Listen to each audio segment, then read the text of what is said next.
Бул жума УКМК тарабынан козголгон кылмыш иштеринин жаңылыктарына бай болду. Аптанын башында УКМК Чолпон Ата шаарындагы ат майданы, тарых музейин курууга жана көчөттөргө сарпталган каражаттарды текшерүүгө алды. Алдын ала маалыматтарга караганда бир катар мыйзам бузуулар катталган. Учурда тергөө иштери улантылууда.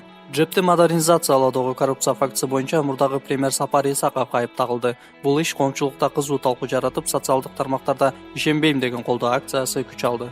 Бир бол фракциясынын депутаты Аскарбек Шадиевке издөө жарыяланды. Алдын ала маалыматтарга караганда ал Баткен облусунун Кыргыз-Тажик мамлекеттик чек арасынан Тажикстан тарапка мыйзамсыз өтүп кеткен. Бугу айынын 29-сунда президент Сооронбай Жээнбеков куралдуу күчтөрдү кесиптик майрамы менен куттуктап, 54 кызматкерине батирлердин ачкычтарын тапшырды. Кулжа айынын биринде Кыргызстанда эл аралык балдарды коргоо күнү белгиленди. Майрамга карата республиканын аймагында балдарга арналган бир катар иш-чаралар өткөн.